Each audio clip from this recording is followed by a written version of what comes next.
Once upon a time, in the village of Amani, stood the prestigious Madaraka Academy, known for its excellence, especially in mathematics.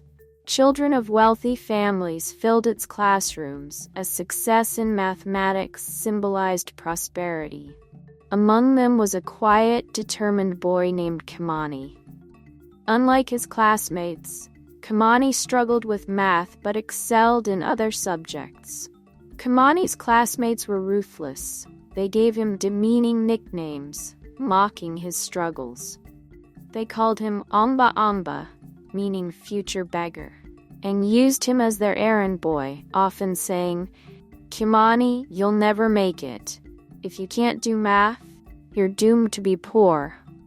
One day, as Kimani tried to focus on his studies, Karanja, one of the bullies, shouted, "Hey, Kimani! Run to the field and fetch my football, and don't be slow, I need it in 10 minutes. Another, impatiently tapping his foot, sneered, "Polish my shoes and clean my desk. Hurry up, future beggar."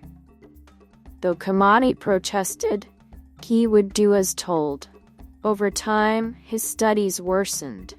Zulia, one of his classmates, occasionally tried to stand up for him, but the bullying continued. At the dormitory, things were worse. The students stole his clothes, leaving him with only his dirty uniform. During inspections, he was humiliated, forced to kneel before the school for wearing unclean clothes. Even his math teacher, Mr. Femi, ridiculed him. "Kimani," Mr. Femi called one morning, "solve this equation." As Kimani hesitated, Mr. Femi sneered, "Of course you don't know. Why can't you be smart for once? You're polite but good for nothing." Despite all this, Kimani continued to endure the hardships alone. One evening, the student leader sent Kimani to fetch snacks from the locked canteen. Kimani nervously protested, "But it's locked. How am I supposed to get in?" The student leader sneered, "Figure it out, future beggar. If you come back empty-handed, you know what's waiting for you." With no choice, Kimani attempted to enter the canteen but was caught by Mariko, the night security guard. As Mariko grabbed him by the collar, Kimani pleaded, "Please, Mariko, they forced me to do it. I'll be beaten if I return empty-handed." Mariko's face hardened. He took Kimani straight to the head teacher, who ignored Kimani's explanations and sentenced him to a week's punishment, emptying the school dump pit daily with only one meal a day. Fultago. On his first night of punishment, Kimani sat alone, overwhelmed. Mariko approached him quietly, a thoughtful look on his face. "You seem troubled, boy," Mariko said softly. "What's weighing on your heart?"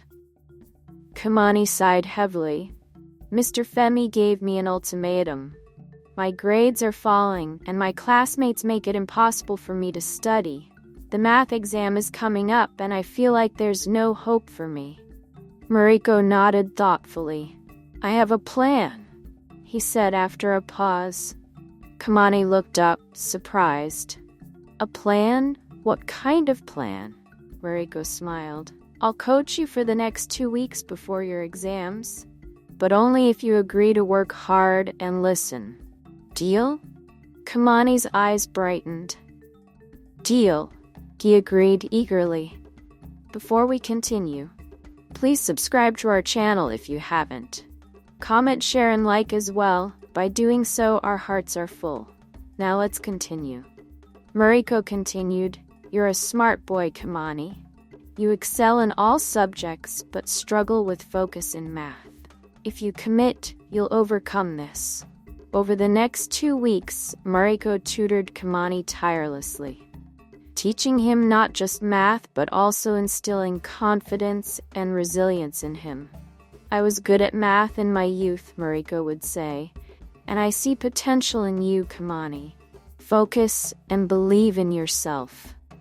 Day by day, Kimani improved. By the time the exams arrived, he was no longer afraid. After the exams, Kimani's scores astonished everyone. He'd performed exceptionally, silencing his bullies once and for all. One evening, during their study sessions, Mariko asked, "Kimani, tell me about your family." Kimani looked away, his eyes misty.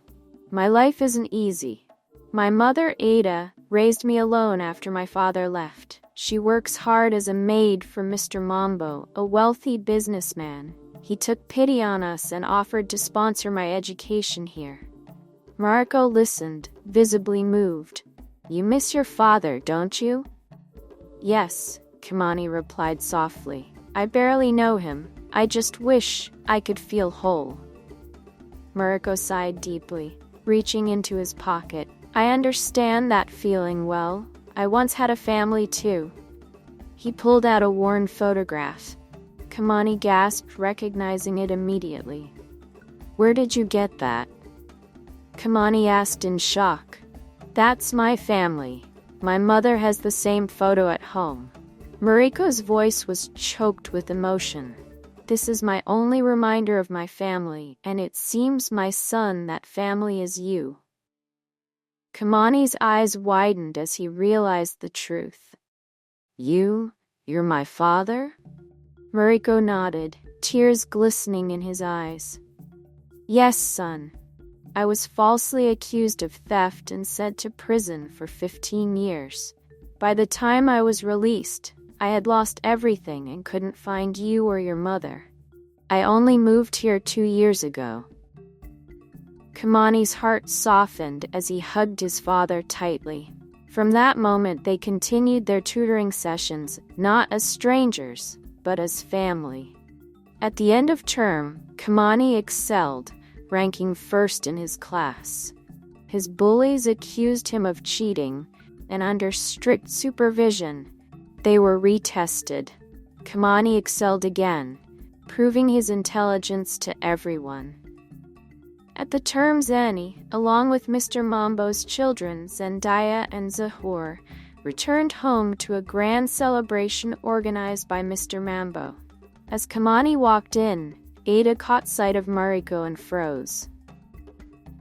Tears filled her eyes as she embraced her long-lost husband. Mr. Mambo, watching the reunion, smiled.